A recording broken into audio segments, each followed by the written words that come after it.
This is the Blood Red podcast from the Liverpool Echo, giving you the inside track on all the big talking points from Anfield. Hello and welcome to the latest Blood Red podcast from the Liverpool Echo. It's Tuesday the 20th of June and we're less than a week into the transfer window being open for Premier League clubs. I'm Joe Rimmer, your host, and I'm joined by Sean Bradbury. How are we, Sean? Very well, mate. Yeah, all good. Going to Glasgow in about 24 hours' time, so that's kind of all I can think about. I'll probably throw a few references into this pod, but yeah, all good otherwise. Yeah, you can tell us all about it. Theo, you were at Old Trafford last night, England's biggest fan. How are you? Yeah, I'm all right. I wouldn't go as far as biggest fan, but we already know what you think of just cleaning the white and red face. Yeah, that's the one. Yeah. I'm proposing lots and lots of stories about England today, which is great. So we will talk Trent. We will talk Trent. I promise you, Theo. We'll get there, but we'll start with talking a little bit about transfers. Not a lot has happened in truth since we last podded, but Liverpool are taking a watching brief on a number of players playing in the Euros, the under-21 Euros that's going on right now. Sorry, that starts this week. Obviously, they've got one across the line. Sean, does it feel like they're in a good position right now? I mean, some people, I think, immediately are feeling impatient. And whilst that's understandable, people want the deals done quickly, and Liverpool, it feels like against their rivals, have a lot of ground to make up, and you want them to move fast. You want them to get these fans across the line. Also, is there a little bit of unrealistic expectations around this time of year?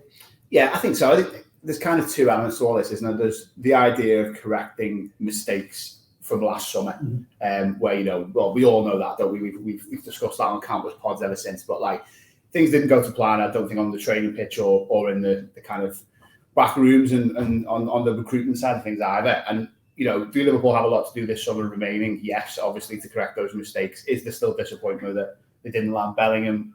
Clearly that's going to be the case. And when you compound that with not getting Tchouaméni and then not getting Bellingham, there's a lot to do. But yeah, I mean, the first thing that springs to my mind with regards to that is, as you've said, Liverpool got McAllister done, which was a good bit of opportunism, exploiting the release clause. We've reported ourselves, haven't we, that there was interest from elsewhere in him. But look around, who else has done a decent deal? Who else has done a deal? Like, I can't think really of any significant high-level transfer activity yet from any of Liverpool's rivals. I mean, I'm just looking at Brighton. They're the only ones you count as a big rival. They've done a couple.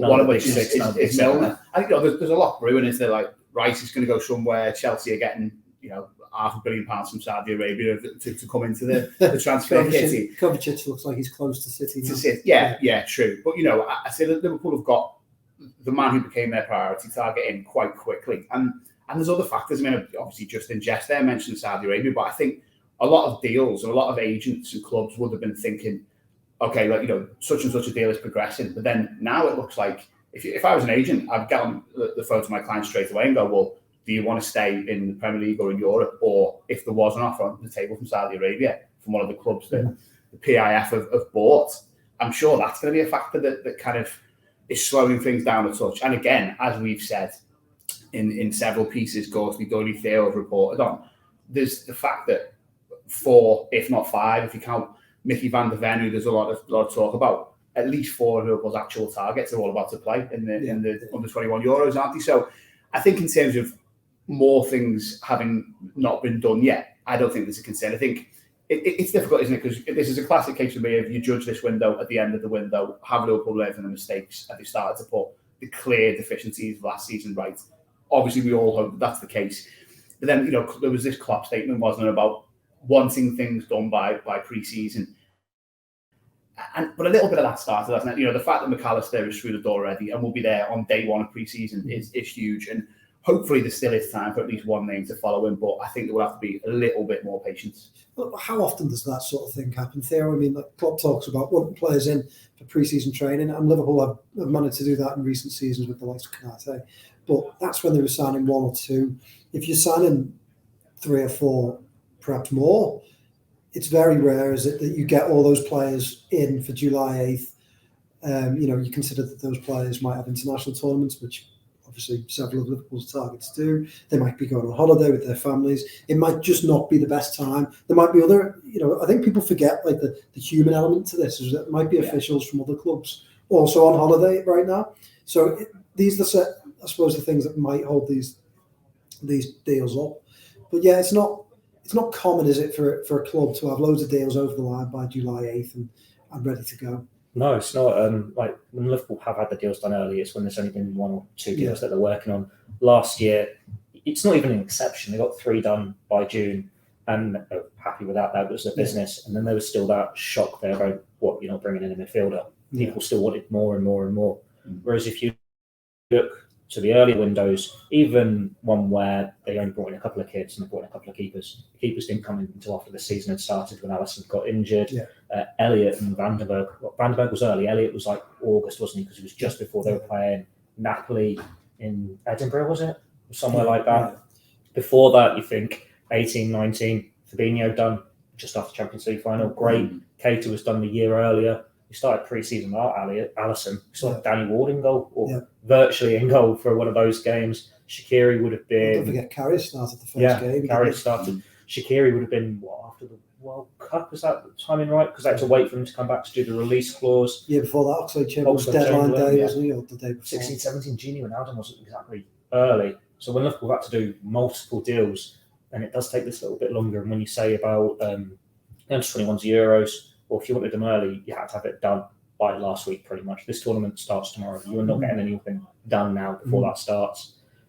Realistically, the players they're looking at, they're going to still be involved in this tournament until start of July, quarterfinals. Maybe they'll go a bit further. I think Netherlands is the one that they're in a tougher group. They might go out early if there's a shock. But realistically, they're all getting to the knockout stages.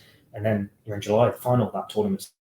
The day Liverpool report back for pre-season. They're not going to have these signings in for July the 8th, but that's not a bad thing. The season doesn't start until another month after that. Yeah, you've got a couple of friendlies, but they've still had the summer breaks. They've still had these matches here. 2 weeks holiday. Maybe they shouldn't do what Nunes did last year and give up on that holiday to just go straight in. Go and enjoy your break. Make sure you don't have any knocks and get fresh. But then these sorts of players, they're younger players who haven't played in the Premier League before anyway. They're for the future. Alexis McAllister, he comes in for Liverpool. He's going straight into that starting 11. Whichever they sign out of these 4 midfielders, if it's one of these 4, they're not going to be starting Stamford Bridge on the opening day of the season. You'd imagine everyone's fit. Fabinho, Henderson or Thiago, and then McAllister. You can make a claim for Jones or Elliott. But Klopp's track record is usually easing these players in. It's a long-term project. So there's no reason to be worried. And that's without even looking at all these other clubs that haven't signed anyone yet either. Just having one in the door who's a quality addition is a step forward compared to so many other teams at the moment. There's a couple of things I want to pick up on there. I mean, first of all, Sean, there's this feeling, isn't there, that Liverpool are still deciding on who they want. And I think in terms of like their pecking order, I'm pretty sure that has all been made and they're happy with where they're at with that. I think the decision comes on with who they can negotiate with, how much for, how much weight, what money they're asking for, when they can get them in. There's all these other little things, isn't there, that come into play. And it might explain why, let's say like a Vega who seems to have a release clause of around 34 million. Liverpool probably know that they can trigger that whenever they like. But if they trigger that, does that mean they can't get a Thuram? Well, I'm sure Liverpool would like to explore the opportunity by others. So it's not a case, is it, now, of watching the Euros and seeing who's the best performer. It's probably the other side of things with negotiations, isn't it, that's holding it? Yeah, definitely. I mean, the narrative from the club wasn't for months really. It's been, in terms of looking ahead to summer transfers, it's been that there's a lot of plates spinning, isn't it? That's the phrase that Gorsty's used a few times when he's reporting it. But yeah, I think a lot of those variables have been decided, haven't they? Like one would have been where the Liverpool finish, first and foremost, and what kind of football can they offer? Is it Champions League? Is it Europa? Well, we obviously know what that is, and how much money is going to come into the coffers based on which competition they're in. But yeah, I think you're right. I think a lot of that is fixed, and then we were told as well that there was more on the shortlist than normal because those shortlists kind of were multiple, weren't they? And they branched off in various directions based on what would have happened. But when you look at individual situations with the players they're being linked to as well, I think there's just a few things that are left to fall into place. I mean, take Gravenberch as an example. The quotes that we've reported on overnight that came out, I think, was he speaking ahead of the international tournament? He was saying, like, I want to be a Bayern next summer, but next season. But the main thing is I'm playing football. Yeah. So, but that's a situation that his situation hasn't been resolved, and obviously he's a player we know Liverpool wants. But is he first choice? Is he second choice? It's these little things that we don't know. But I agree. I think they'll have everything lined up in the background as much as they can do. But it's just waiting for the last couple of bits to fall into place. Like another example was there's a report today, I think Miguel Delaney wrote it about Barella. Yeah. And obviously all the noises that Newcastle are really pushing for him. But he put in there a little detail which I hadn't heard or considered before. He said, Liverpool may still be at the table. But Khephren and Thuram could be their backup if they don't get Barella for whatever reason. So, that it's another thing that could be at play. And I think you said something like Inter after like 80 million for Barella, but that doesn't seem feasible, I don't think, for Liverpool to throw around this summer. You might get that out on Newcastle. So if they play hardball for several weeks to come, Liverpool maybe go for Thuram. Something like that could happen. That's it. I think if you read between the lines of every one of those players, and sorry to interrupt, but no. Gravenberch, I think Bayern give the green light that we're going to sell him, or he gives the green light. Yeah, I definitely want to leave. You see Liverpool move. Yeah. Thuram is one that perhaps needs to just have a little look around to see whether they can get any other bids. Vega, he's got that release clause. I think if Liverpool really wanted Vega, they would have moved for him. But I get the feeling that maybe having the youngest on the list, doesn't he? Or he's the rawest. Yeah. He feels the most unproven, doesn't he? And perhaps he's a more technical player. And I think if he was the third of the three, then it might work. But because he might be the second, and we don't know whether they can end up getting a third, then you can understand a bit of caution. And then Barella, I think Liverpool would love to sign Barella, but the numbers involved in that, if it's 18 million, like you say, then Liverpool would step away. But perhaps, and we saw this, didn't we, with Diaz? Perhaps if they get a whiff of like, there's a chance this deal could be done for 45, 50, and his wages aren't 300 a week or 200 a week, they're 150 a week or 100 a week. Maybe you'd see Liverpool then get involved. Because I still fancy Liverpool. I don't know about you too, but I still fancy Liverpool to see off in Newcastle if it is beyond money. It depends on this, because that's the only concern I have with the Barella one. It's the words or the sounds all season long have been he's got a contract with Inter. He's more likely to want to stay at Inter. He doesn't want to leave. He's Inter fan, isn't he? Yeah, so he's like a Steven Gerrard for Inter Milan, isn't he? He's not going to want to leave. And then it's all of a sudden, Newcastle are there. They want to make you the marquee signing. They are probably going to give you the highest wage in their squad.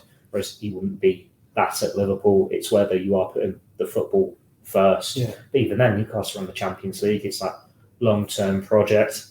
It's one where if Newcastle hadn't been in these talks, I don't think any of us would have expected Liverpool to move for Barella, because you'd have just thought that's a big fee that he's going to cost. The same as they couldn't afford a Bellingham or these other big money targets like a Declan Rice or Caicedo. You'd expect them to look elsewhere. And it's also one where Klopp loves him, Linders loves him, because they've said those stuffs in books and interviews and stuff. That's the only reason we're going, maybe they'll move for him in the first place. We should bring in Diaz. That was one that was caught us by surprise, wasn't it? No, totally. One transfer, it's a bit of an underwhelming one to compare it to, but for me, it's like Kostas Tsimikas. And you think they've got so many options there. Like they had talks with Jamal Lewis, didn't they, with Norwich, and then they were weighing up all the options. They're looking at Lloyd Kelly. Was it Sergio Reguilon? So that was 4 options there. They'd looked at Kelly before, and I think he turned them down the first time to go to Bournemouth. So then they were just seeing what the fees were with all the clubs, what their wage demands were. When it turned out that Lewis was too much, that's when the Tsimikas talk seemed to accelerate. But then the club have always said, Tsimikas we always thought was a better deal anyway. So it seems like, for these options, when you can't really do anything right now if they're in the instruments of Euros, you might be keeping your eye on a Barella, but you're still holding those talks, seeing what the fees are, seeing what the wage demands are. Like they'll have their list of priorities. If we can't get one, we'll go for the next one. But you still have the talks with all of them to see what is actually going to open up. And things can change. Like Liverpool with Alisson, for example, they thought he was going to be priced out of their range. They weren't going to get him. They'd have to stick with who they had. And then all of a sudden that became available. So it's just spinning these places. People always forget that, don't they, about the transfer window, that things do change. And I always use this analogy the last few times I've done a podcast, but I always think it's like a housing market, that someone might say, I want 500 grand for my house. And then, the bidder says, I can only offer 400. And they go, no, absolutely not. And then they ring up the estate agent a month later and say, tell you what, I'll take that 400 because no one wants a 500. I'm not selling my house. I don't have a £500,000 house. But the point stands is that, I think people think everything's so black and white in the transfer market. And that, for example, Alisson, Liverpool were always doing that deal, but when in fact Liverpool wanted him, they moved away. and then Real Madrid had a look, they got Couture, and then things fell into place. So yeah, Barella is one that I think would be interesting to keep an eye on, because we know Klopp admires him. Think about it as well, just to extend your analogy, especially this market. I know I joked about it before, but when like a Saudi buyer could come in and gazump you, potentially, like it can really change things, can't it? And like, you know, break a chain or just give players something different to think about. Depends entirely on the players. Like a Ruben Neves is the sort of player you'd expect to be going to make that next step to a Champions League club. Like he's been linked with Barcelona all season long, and when most of these players go into Saudi with free transfers, and then that's a 50 million buy or 47 million buy on the table. Yeah. Like that changes everything. Like there were talks Bellingham going for 115 million with add-ons. There was a relief there that he's not broken the market the way Neymar did a few years ago, even though that benefited Liverpool with the knock-on effect on Coutinho. But if you're then getting 50 million for a Neves from a Saudi when he's out of contract in a year's time, and this is a Saudi Arabia that is going to want to show that it's not just wages, they've got the money to spend, transfer fees, and they're looking to make these statements ahead of the World Cup bid for 2030. Probably looking at one of them wanting to have a go at the FIFA Club World Cup in 2025 and show that we are this big nation. It's a bit different to when MLS or China went in and got these big money buys. So you're just waiting for, if there's a big fee that goes in there, it changes the market again completely. Well, I think the market still, especially in midfield, which makes life tricky for Liverpool. I think there's still a Chelsea Enzo Fernandez hangover going on where clubs have seen that, and I think that's certainly played out with Bellingham and is playing out now with Rice. And I'll come to Rice in a sec, Sean. I want to ask you about that, but you look at it and think Liverpool probably, if they look at Thuram, Nice would probably look at Fernandez and say, well, Thuram's what, 22? Fernandez was 22, am I right to say? Or 21. So around the same age, Nice probably think, well, yeah, if he goes for 100, we want 50. Yeah. And it makes Liverpool's life more difficult. And I'm sure that stance will change if Thuram says, no, I want to leave, and puts a bit of pressure on them, and then no other buyers coming off that much money. But until such a time, Liverpool have got to sort of just keep informed and hold their nerve, don't they? Definitely, and like Mason Mount's another one, isn't it? Where that's obviously, you know, it's from afar, we don't know the ins and outs of it, but like it seems to be developing into a bit of a saga, and like United haven't got that side down yet, have they? It's a difficult one. That's what I was going to come to next, and Theo, didn't want to ask you. We'll talk England and Trent, but make you feel better. But I want to come to you and talk about that, because I think we discussed it in last week's pod. But yeah, I think it's interesting that, although I think there's almost some jealousy among Liverpool fans for seeing Arsenal go for Rice, for example. I don't know whether there'd be the same feeling around Mount, but I certainly think you'd have looked at Mount as a potential target, and him going to United, people might be a little bit annoyed with that. But you look at those two clubs, and West Ham have rejected 2 bids now, and I think Arsenal probably will get that done, but it'll drag a little bit. Yeah. Mount is dragging and could drag for a good while yet, and could drag even longer if Chelsea get the money they want from Saudi Arabia for some of the other players they're selling. Liverpool, some fans are frustrated that Liverpool haven't done more, but they're actually in a really good position, aren't they? Compared to some of their rivals who I know finished higher, but they need work. Definitely, and like not just I think with the timing of the window, but like in terms of like Alexis is done, and there's a lot more kind of the window to go, and other clubs are struggling, as we've said. But like I think with Rice, don't get me wrong, I think Rice is like a generational talent, and like the rare example of a midfielder who can do pretty much everything. Genuinely really rate him, but 100 million. I mean, we were saying this just in the office before, like, okay, Arsenal have finished high, they're obviously back in the Champions League, all that type of thing. They've had a good season, despite, missing out on the title.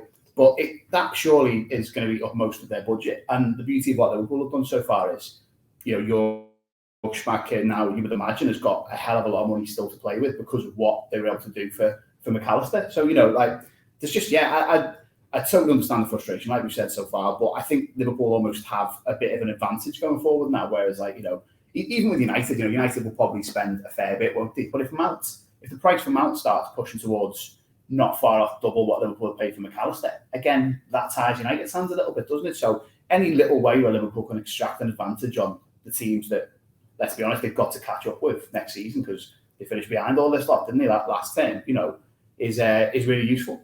Yeah. I won't even write off Mount staying at Chelsea at this point. If they get all that Saudi money, then they don't need to sell him as much, but it's also off the wage bill. Yeah. And when the big sticking point has been they're not willing to meet his wage demands, but they want to keep him. If you get rid of Koulibaly, Aubameyang, Ziyech, Kante's gone, hasn't he? There's like so many players there who are on big money. If they get rid of them, and suddenly they can offer Mount what he wants. And deep down, we all have that inkling that Mount probably wants to stay. He's almost admitted that, hasn't he? Yeah. But then wages is a big thing with Liverpool and Arsenal as well. Like we were saying in the office earlier, Arsenal are at the start of their journey. They have not won anything yet. They got onto the Champions League, and that's the start of, you get this little bit of a bonus. You get that initial little boost to your bonuses at the end of the season. Whereas Liverpool's wage bill has just risen and risen because they won the Champions League, they won the Premier League, they've won the Champions League year after year, winning the domestic cups. They've got Salah on the highest contract in their history when he's scoring goals and assisting goals week in, week out, which is what he was doing. He's on over 400k a week, if you believe the reports. But it's not just him and then everyone else is on peanuts. They've all had steady rises as they go along. Yeah. So just because Arsenal could go, here's 100 million for Rice now, realistically, are they going to be able to do that in 3-4 years' time if they follow that same pattern?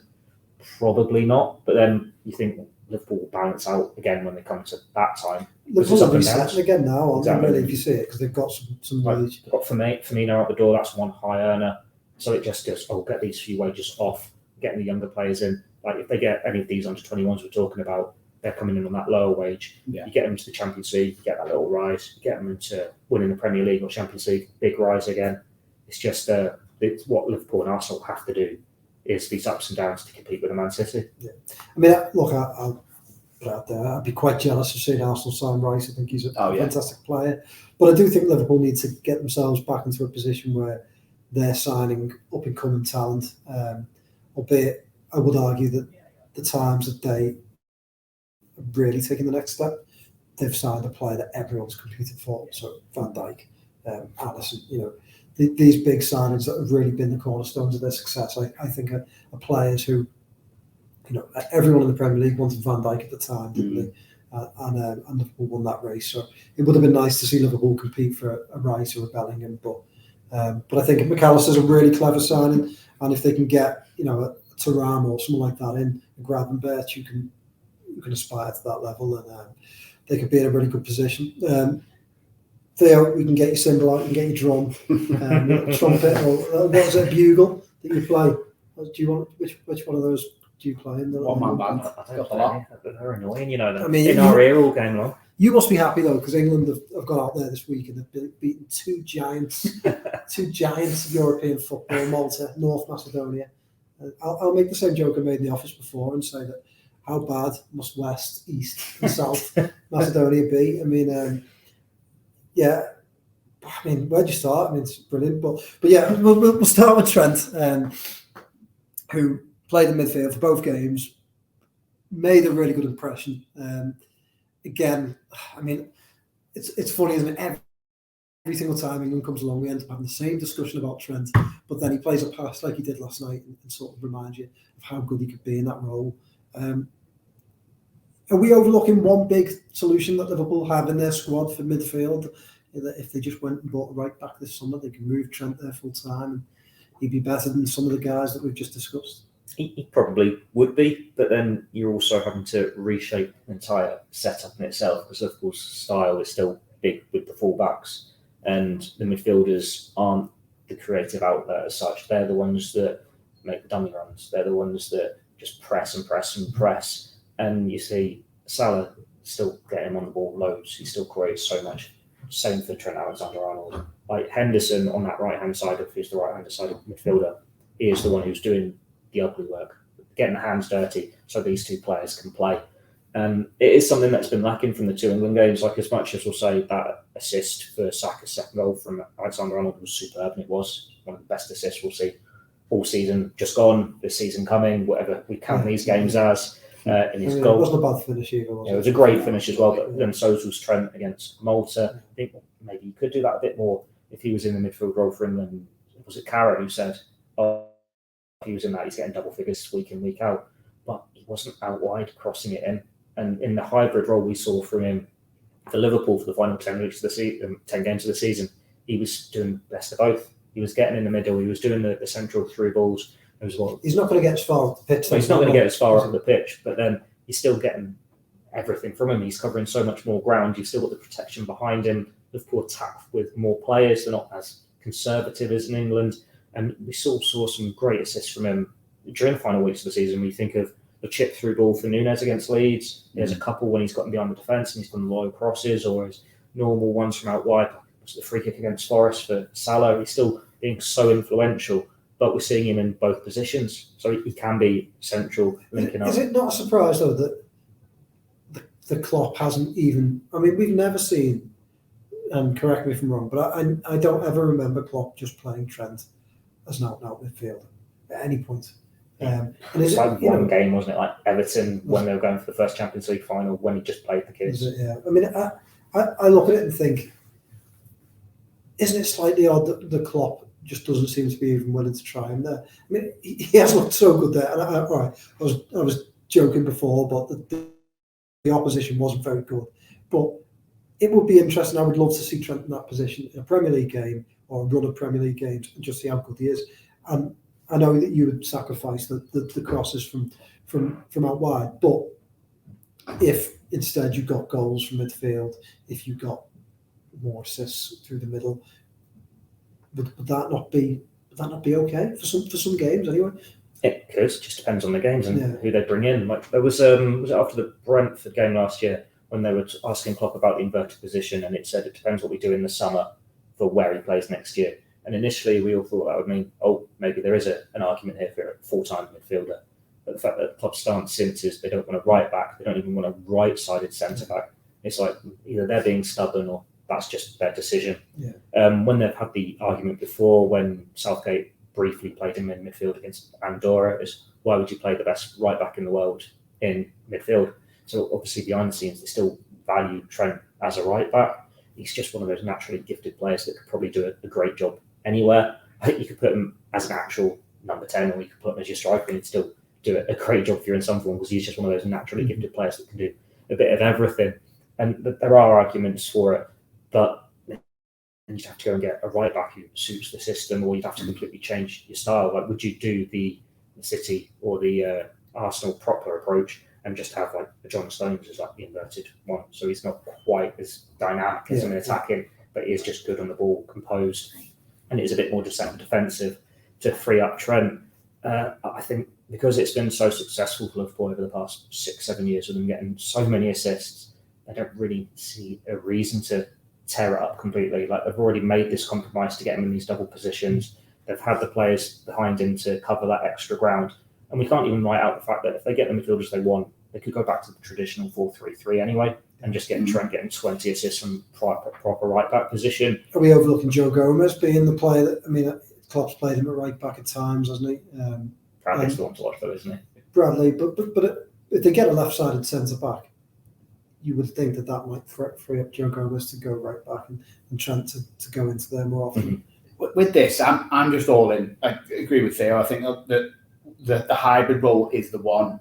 And I don't think he can do it all season. My worry, sorry to interrupt, but my worry with the hybrid role is someone works it out sooner rather than later. With that though, I've heard that said a little bit about Liverpool's run last season. And okay, there were a couple of shaky moments even when the wins were wrapping up. And I thought Villa put in a very disciplined performance against it.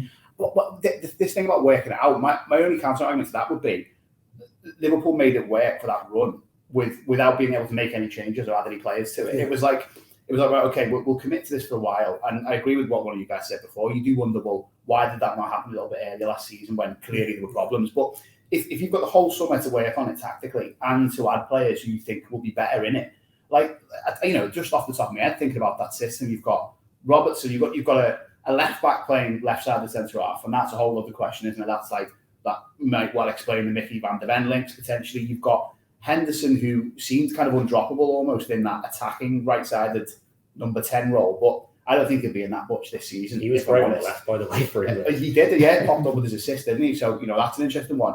Fabinho, who had a bit of a shocker of the season, finally found form again, didn't he? Because I think that role next to Trent, it just totally simplified what he had to do. He had less ground to cover, less of the pitch was his responsibility.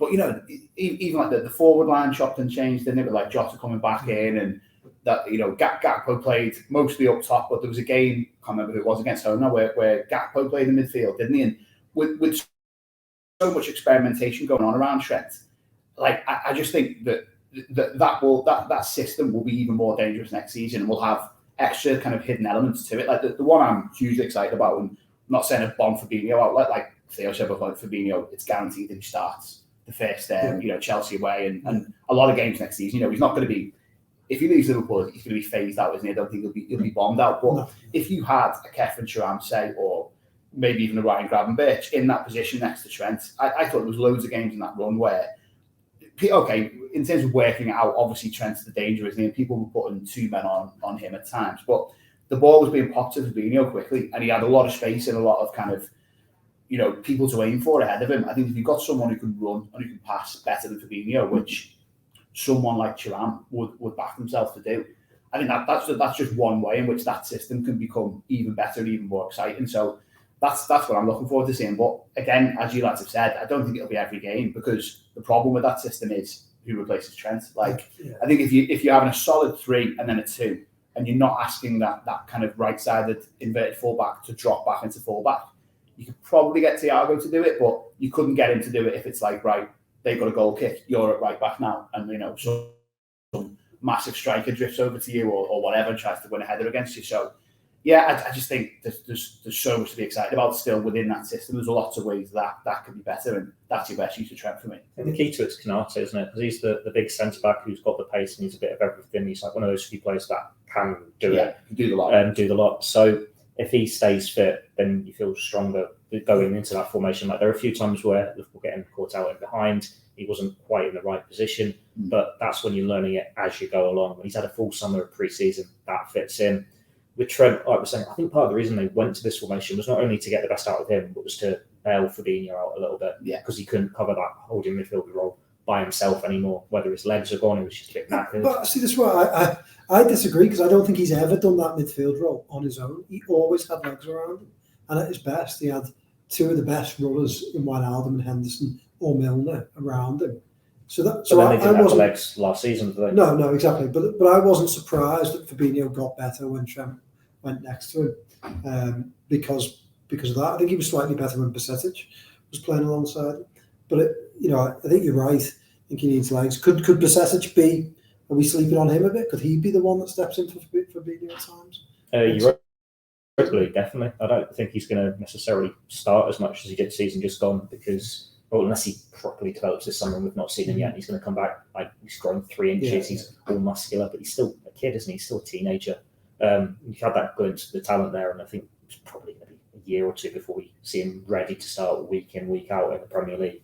By then, Fabinho's wrong side of 30, and you're phasing him out, and your replacement's already there. But domestic cups, Europa League. He's 30 years old. So you hit 30, you're useless to feel, aren't you? I hit 30 last year. I'm on this side now as well.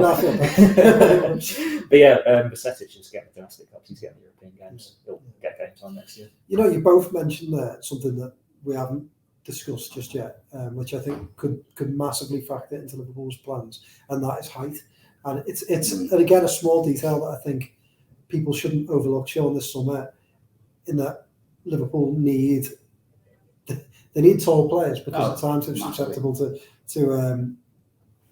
set pieces last season. But again, at their best, Van Dijk, Fabinho, those types of people would be quite dominant, wouldn't they? And they were quite a dominant team. So do you think that is something that Liverpool will be planning? McAllister's not exactly towering presence. I think he's the one you make the exception for. But yeah, I mean, the profile of a lot of the guys who are being linked is that they're not only got the technical side of it, but they've got the physicality. And to be honest, this is why I'm all in on the Mickey van de Ven train in terms of getting this left-sided centre half, because you just love obscure Dutch players. Love them, but yeah, that's also very just watched that one video of him lagging the. Oh yeah, I've watched that a lot. I mentioned this in the last one actually. I've watched that a lot. Video you've ever seen. but he's 6'4", and he's again absolutely love Robbo, but that's the one almost more than Trent in the idea of working out. The one issue I have with this new system that we've seen is just what Robertson's asked to do in terms of his natural instincts. You have to curb them, where he runs forward and becomes a winger and does what we've seen him do for several seasons to an exceptional level. But then it's the other side of it, isn't it? It's like, would teams start looking to go down that side when Robertson's tucked in a bit, and obviously he's not the tallest, he's not the best in the air. So I think that's one they'll have a look at. But yes, certainly in the middle as well. That's that's a key part of recruitment, I'd say. Yeah. Okay. Well, before we finish off, we'll just touch on Steven Gerrard, who was on the coverage of the game yesterday and confirmed that he wasn't going to move Saudi Arabia, Theo. I mean, I think that is probably the best decision he's made so far in his managerial career. Is that unfair? No, I wouldn't say that's unfair. If you went to Saudi Arabia, you're closing that door and going to Liverpool once and for all. I'd say he needs to get the next move right, but it needs to be in a league where whatever he achieves, you go, oh, that's impressive. You've done something we didn't necessarily think you were going to do. Like Rangers, to an extent, was that because Celtic have been so dominant. And while it's still a two-team league, he caught the eye with what they were doing in Europe and winning the league so emphatically. Yes, Villa didn't go to plan. He was a bit unlucky, wasn't he, with his transfers, his signings, but pretty much the most important one. And Carlos got injured, so he had to play Tyrone Mings, who he'd essentially lost the dressing room for by stripping him of the captain's armband. And then it looks even worse for him when Emery comes in and just makes them this amazing team that get into Europe, having looked like they're in a relegation battle at some point. But he needs to get it right where he goes next. We're almost at that point now where you think it would be a bit of a surprise if he ends up as Liverpool manager one day. Like Liverpool have had to decline to get to that point. Like he's not shown anything that he can be that exceptional manager. But you don't judge a manager after 2 stints. I'm sure you can go through many of these legendary managers and they'll have done not at the best spells early on. Like Raffles in the lower leagues in Spain getting sacked left and right. Times. So it's just we need to see what offers there. He was linked with Leicester. They've gone down the Man City assistant route, which is so many well over the years. Been linked with Leeds. I think that would be a really good opportunity for him if that was actually an option. But at the same time, that's one that can blow up in your face, as so many managers have found out over the years. And it's just biding your time. He's probably not going to get a Premier League job. You'd say the best thing for him would be to go and do something in a Holland or Germany or France. Like we've seen some managers where they've not had the best spell go out, learn a different game. They're away from the English limelight, and then they can go and do something a bit impressive, get into Europe or whatever, and then they come back and make a name for themselves. Granted, it's not always worked out, and the examples I'm thinking of now are like Steve McLaren and David Moyes. Going before that, you've got like Terry Venables, Bobby Robson. This is going back years now, isn't it? But there are examples where it has been a success. Like I think even Graham Potter, he went and did it abroad for so many years. Roy Hodgson. Roy Hodgson. You can't argue with his CV, can you? No. And also going methods of translation. You go with the overseas links as well with Gerrard, that whatever fan base he ends up at, I'm going to just see him as Liverpool's Steven Gerrard. Like as soon as it went wrong with Villa, Villa were going to turn on him in that sense. Whereas he goes to somewhere where there's not that closeness to it, that rivalry to it, he's free from that. It's his absolute hardest move, this one, isn't it? Because he's had one failure, one success. People will always question the success. And I think, you look at Villa and any job like that is so difficult because the fans' expectations are up here. The club's probably ability is around here and, you can fail pretty badly. So it's tough now, isn't it? With Leicester and Leeds, people would expect them to go straight back up, but it might not be as straightforward as that. So it's really tricky. It's like, I was going to bring Lampard into the equation. Maybe Lampard and Gerrard are just destined to forever be kind of compared and like their situations, but I think you're right. Like Lampard's had that; he's kind of had that second failure now. So it's like, okay, well, if arguably third, but certainly second, it's like, what does he do now? Yeah, Gerrard's got one more roll of the dice. I think you either do what Theo said and go to a foreign league and kind of do something different and learn more, so-called that up, or the other one. I think it's like almost like a Marco Silva style. Go and restore yourself in the Championship, get a team playing the right way, bring them up, and then I think if you can re-establish a team in the Premier League, ideally get into Europe in some form. It's not going to be the Champions League, is it? Let's be honest, but Europa League or even the Conference League, and prove that you can compete on 2 fronts, with one of them being the English top flight. Because I think that's where he almost looked slightly ahead of the curve. Certainly that he needed at least one job between Rangers and Liverpool, and I think if he'd done well with Villa, and to be honest, if he'd done what Emery's done, as Theo said, and maintained that over the course of a couple of seasons, there would have been a clamour. But like at least at Rangers, what impressed me most there was that they didn't win in Europe, but he proved that he could kind of compete on 2 fronts, and he was beginning to get to grips with that. But I think that opportunity is going to be taken away from him, isn't it, for a few seasons, unless he wants to go to somewhere like Xabi Alonso's done, do that type of move. But I think drop down, come back up playing the right way, and take it from there. Yeah, I mean, Xabi Alonso had the advantage of the B team system, didn't he? Go and manage that. I don't think still like Steven Gerrard, Frank Lampard don't have that advantage. But I think his next move is very important, and we'll watch very closely and see what he does. But that's your lot for us today. We'll be back on Friday to discuss hopefully some more movement in the transfer market and maybe even Gerrard's next move. See you then. Sorry. You've been listening to the Blood Red podcast from the Liverpool Echo.